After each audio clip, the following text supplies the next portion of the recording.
Good morning. Today is Saturday, June 13th, 2015. I am speaking with Dr. Chugh. This interview is being conducted in Albany, New York. Dr. Chugh, what's your desh? What's your homeland? I was born in area which is now in Pakistan. Okay. And the name of the village in which I was born called Laya. Laya. Spelled as L-E-I-A-H. Okay. And I understand the spellings of Laya have been changed recently. Okay. And Laya was all like a tehsil in that part. And it was... What province? Punjab. Punjab. It was in Punjab, and the district was Muzaffargarh, and that was close to Multan. Multan. So it is a little bit south from Lahore. Yes. Yes.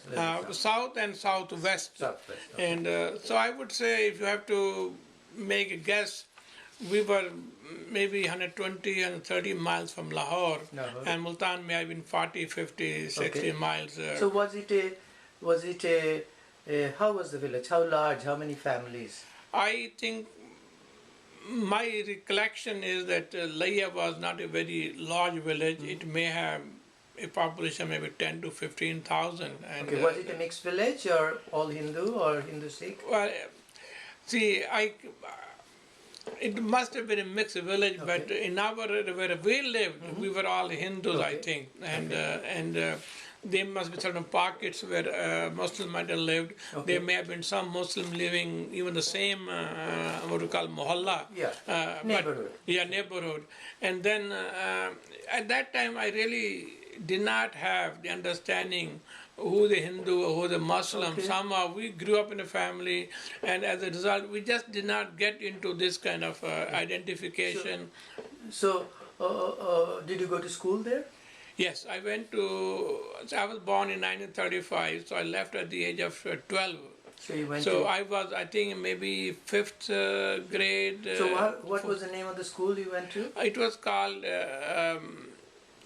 I think, Indra Ban Bharatri High School. Indra Ban Bharatri High School. So, and it's possible that the school where I went, the primary school, may have been with a different name. Yeah. So how did you used to go to school? I just walking. They walk maybe a mile away from our house, so a lot of other people walked, I walked with them. Okay. So tell me about your home. Well, how was your house? Was it a big, small, mud, wooden? What kind of home? Well, our house was a big house, and my grandfather was a zamindar, a landlord. He had, I think, maybe close to 100 acres of land, and also had several properties, real estate, like houses and shops. And so, and then where we lived, we had I would say our house was huge because we had a joint family. My parents had 9 children, and my uncle, who lived in the second half of the same house divided into 2, he lived in the one half part of the house, and we lived in the other part of the house, but there's a common entrance to the entire house. And then our grandfather lived outside the house in a separate, nicely built house, and he slept there and all that. And then we also had a shed, for a cow shed or cattle shed, where we had, I think, horses, cows, buffaloes, 1 or 2 donkeys might be, where the people come and take care of them. And whenever my grandfather or my uncle would take care of the property, the farmland, they would go on horseback to check the land. What was the name of your parents? My father's name was Ishwar Das, Shri Ishwar Das, and my mother's name was Hari Bai. And were they working? My father had completed his high school, and he, just to go back, my uncle, my Chachaji, was, I don't think he went to high school the way traditional sense, but he took Prabhakar and the Hindi medium, and he completed that part. But he was not so oriented towards education, in terms of managing things. Yes. He was more in terms of helping my grandfather go to the farmland, make sure everything was. He was a manager of Yeah, he took all the property. Yeah, yeah. But when you have a property, a lot of houses, other things, there'll be always some legal problems. Yeah, When yeah. somebody didn't pay rent, didn't do this, and all kind of stuff. So my father, who was very experienced in that thing, he took care of the legal aspect of the families. That was the thing was, and also at one time, because they both were now dependent upon their father, my grandfather. He was the source of all their income, and my father had a large family. So the legal work, other things, did not consume a lot of time for him. Yeah. So he also started working in a bank as a cashier. Okay. And that was the Punjab National Bank. I still remember that bank, the location of it, and so that's what he did. Okay. Now, what was the name of your grandparents? My grandfather's name was Chugh-ISPaD. Chugh-ISPaD. Chugh-ISPaD. Yeah. Chugh. I do not remember the name of my grandmother because I never saw her. She died before. Most of the time we do Yeah. not know elder Yeah. person's names. We call No, sorry. Now I know the name. Her name was Uttam Devi. Uttam Devi. The reason I hesitated because I am doing my research on our family history. So we went to Haridwar and were able to trace the family. Okay. So I've been able to trace my family up to 1845. Oh, beautiful. So- So you think how many generations did they live in that in the village? I would say forever. Forever. I think forever. Yeah. I think for many generations Many would have lived generations. over there. So tell me, do you remember your neighborhood? Tell me a little bit about your neighborhood, how it looked like. Well, our neighborhood where we lived, as I mentioned to you, we were Big house itself. big house, That's all it. the things, the big courtyard Yeah, and yeah, all yeah. that. It was really a huge house. And of course, the only thing is the house had a front entrance, also the back entrance. And the back entrance went to big street. Okay. Well, not big, a street Yeah. with lots and lots of houses.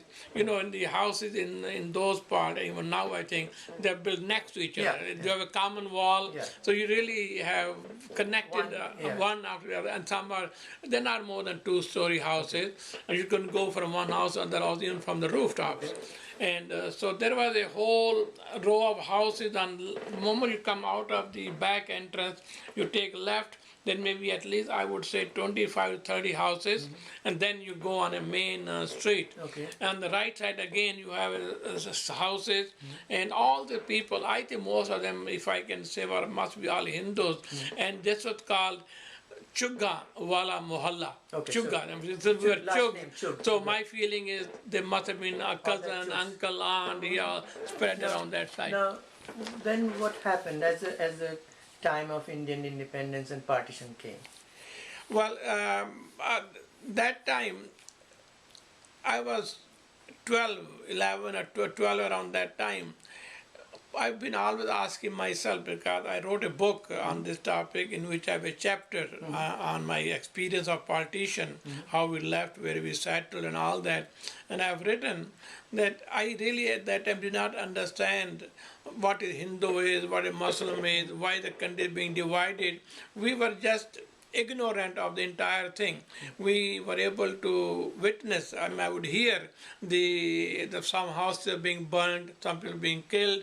Why, what are they doing it? I never really understood. But as time passed on, I knew there was something was wrong. Why, how? I don't think I even had heard of, I'd heard of Gandhi, Nehru, or British, we were in a British rule and all kind of stuff. All those things were not discussed in the house. Nobody talked to me. So then when did they leave? But when the When and why? Yeah,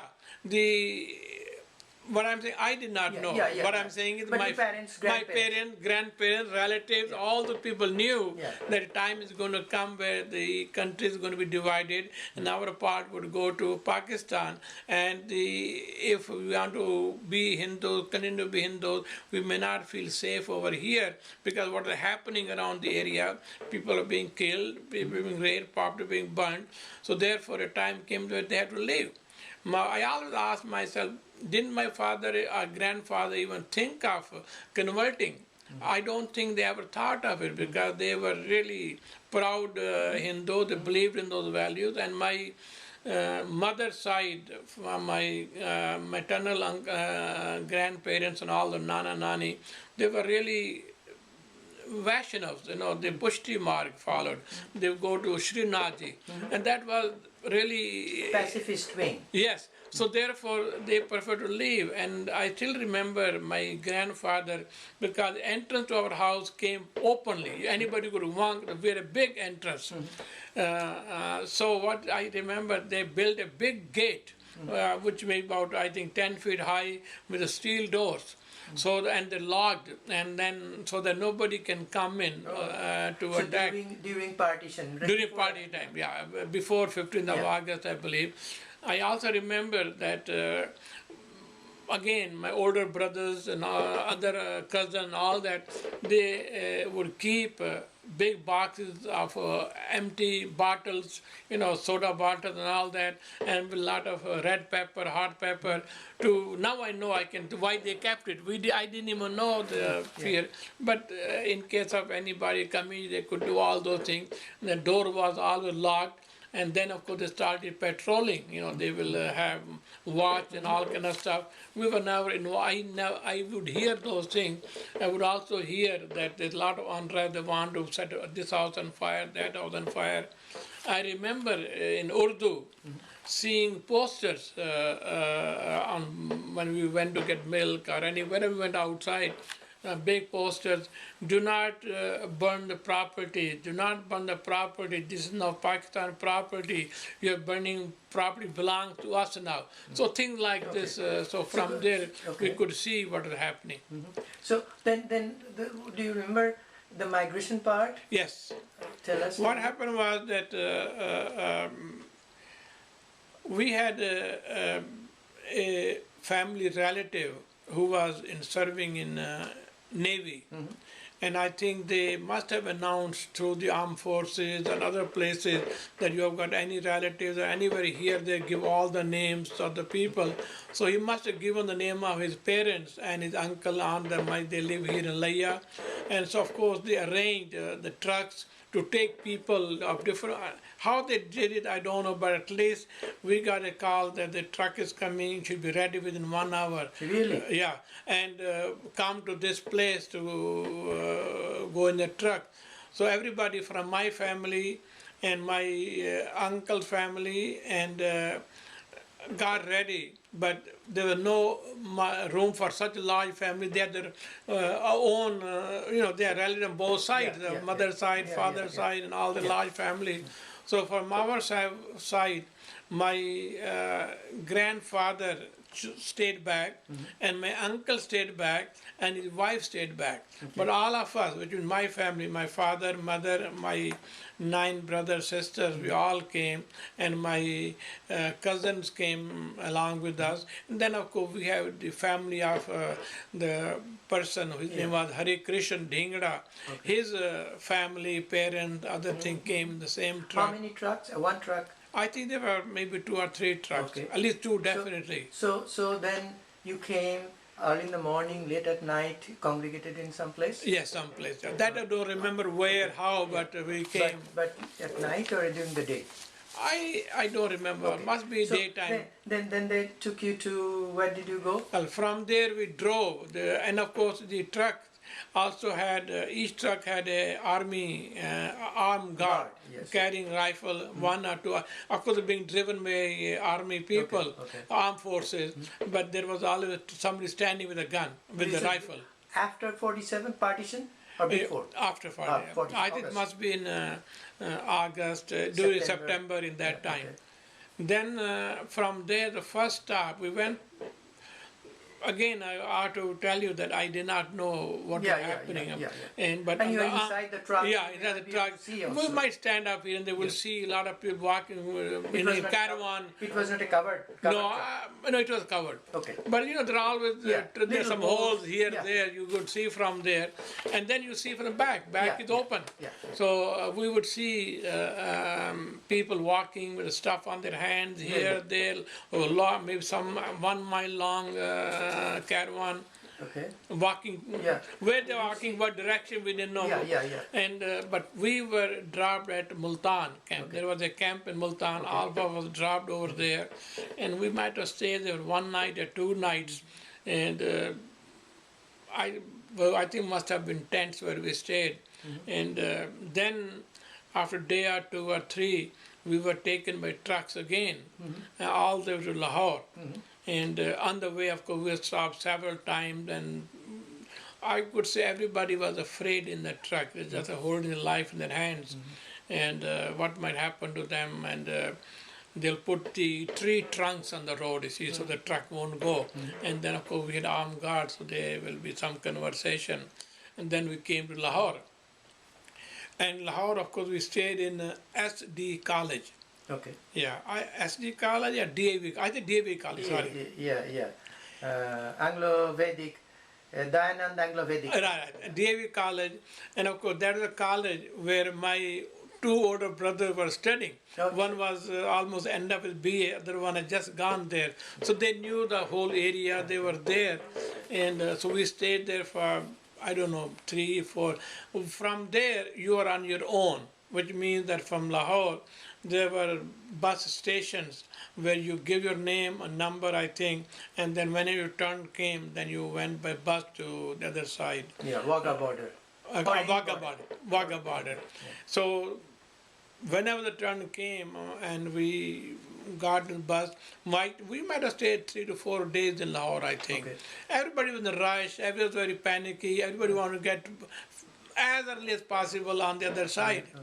So, but so then you came to cross the border. Yeah. Where did you stay at the border? Yeah, when we came, but he just want to give you something what happened in Lahore, because we were children, so we just walk outside of the DAV college, that area, and everything was absolutely barren. You could not see anybody. It was isolated and quiet.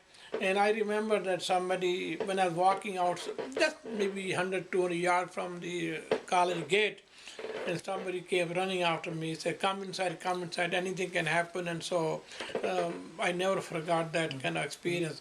We crossed, I think, the night time into Wagah border, and I have described my emotions, what I experienced, and what people were experiencing. That one was, people kept shouting, Hindustan Zindabad, Hindustan Zindabad. And even at the loss of their own everything. I mean, this is what I have written in my book, that people forgot, at least for that moment of excitement and euphoria, that we are now finally in a place where we can feel safe. We can feel safe. Our own.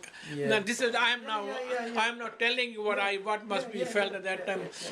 I may not have felt exactly what I'm telling you right now, but I'm just explaining it to you. Everybody, other adults. That is my feeling. That's how. Why would they be shouting when they were an hour ago? They were all crying, very sad. What will happen to us? Suddenly, they feel safe, and so that's what it was. Just that experience of shouting, Hindustan Zindabad, was something which never left my mind. And for the same reason you mentioned, that people forgot what they had gone through. They left some family members back. Some were raped, some were killed, suffering. They were carrying nothing in their hands. They didn't even know where they're going to go. A new country, new people for the livelihood. I think everything was forgotten at that time. That's the magic of maybe freedom. Sure. Life is more precious than assets. Yeah. So what happened to your uncle and grandparents? My uncle and grandparents, when we came to Wagah, I think we were in Atarsi. Atarsi, I think. Atari. Yeah, Atari. So that we had a camp. We stayed there, and people felt, it was normal. Everything was there. No more fear what we had in Lahore, other places. And we got blankets. People are going around giving food and everything else. And from there, we went to Ambala. Okay. By truck, how we went by bus, but we went to Ambala because they might be asking people where you want to go. They cannot keep everybody there. So my Bua, which is my grandfather's daughter, my father's brother, sister, She lived in Ambala. Her husband was in the railways. He was in a central government job, I think, in agriculture ministry. So we went to him. Some shelter. Shelter was there, and of course there in Ambala, because Ambala was a big city, and so a lot of people are going to Ambala. So they converted one or two high schools into camps. Okay. So I remember I stayed in a high school which was very close to my bua's house. Okay. And that's where we stayed maybe, I don't know, 1 week. And then we heard that our grandfather and my uncle with his wife, 3 of them, had come by train. And they came to Ludhiana, Jalandhar, and from there they came to Ambala. So how did they know that? Oh, you had the contact there. Yeah, so, something they must have done one way or the so other. what happened to their property? Everything gone. We left with clothes in our back, as they say. Did you get any compensation from Yes, Pakistan government? yeah. India government? Yeah, I think what happened was when you, from Ambala, this is just my feeling, what they did. So reading the literature now, the Indian government has created a Ministry of Rehabilitation. Yes. And that ministry rehabilitation is responsible for settling people in different places. And I'm thinking of what they might have done. Take the area of Punjab, which went to Pakistan, where they lived and all that. They looked at the area in this Punjab, Indian Punjab. So therefore they must have, okay, people from Muzaffargarh should go to this area. They should go. So they might have made a kind of plan. Okay. So my feeling, we were given the area near Rohtak, which is Sonipat area, Jhajjar area, that area. So a lot of our friends, family members, relatives went to Panipat, went to Sonipat, and some went to Rohtak. We came to Jhajjar, which is a place, Jhajjar, Jhajjar, which is 35 miles from Delhi. Okay, now in Haryana. Haryana. Yeah. So you started. And now, when we were there, then I think they had a Ministry of Rehabilitation at a head off in Jalandhar, I think. That's where they operated upon. Okay. They must have done a census of the properties left by Muslims in Indian Pakistan. And same, we don't know what happened there because most people, as you know, we left far more than the people who left behind here. So they must have done a census of the properties, and then they asked people to file their claims.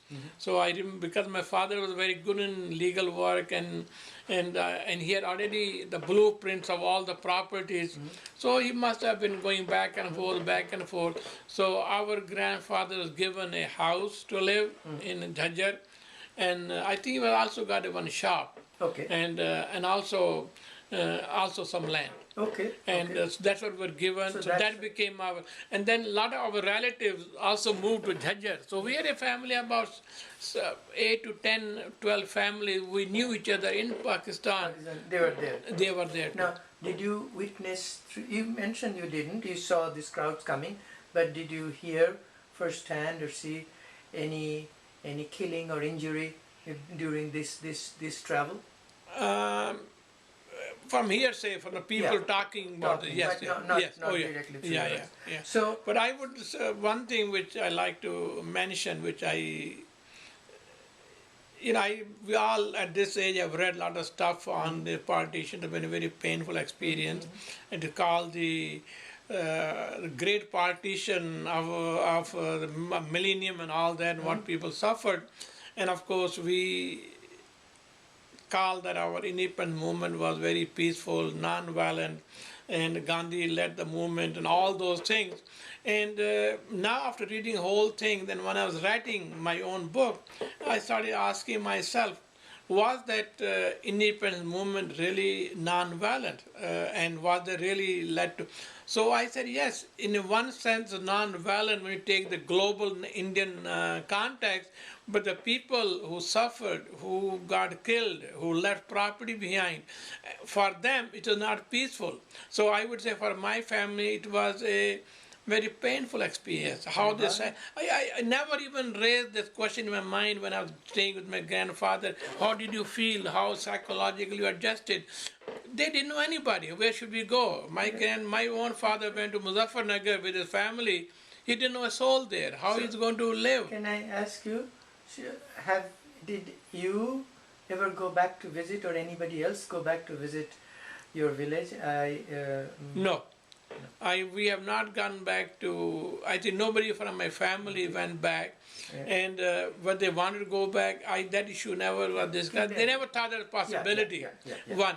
But now I understand that my nephew and his brother-in-law, three of them went to Lahore during the India-Pakistan cricket match, and they came back feeling fantastic. They said they were given such a good welcome. It was just amazing what they did and what they felt, and they came up with a lot of emotions, a lot of feelings that these are our own. So then, do you think it would have been possible for your family to stay back and resist this Migration. I'm asking in the context that most Muslims in India didn't leave. Very few. Yeah. But most Muslims from West Bengal didn't go to Bangladesh. Yeah. Whereas most Hindus from Bangladesh came to India. So in that context, do you think would it have been? It's a hypothetical question. Would they would have preferred to stay back? Yes. This is what I mentioned it before. I don't think my parents or grandparents ever contemplated that possibility of staying back. In their own psyche, they must have felt very unsafe, and that so they made the best decision. And I wish I had asked my father, grandfather, how did you feel? What happened? It's at that time was not mature enough to think of those things. We didn't think it that. Yeah. Now, one last. I'm almost to the end. Did you ever feel discriminated in India as somebody who came originally from Pakistan, as a refugee? I never felt that way. The second thing, I really felt two things. I felt that's a very good question.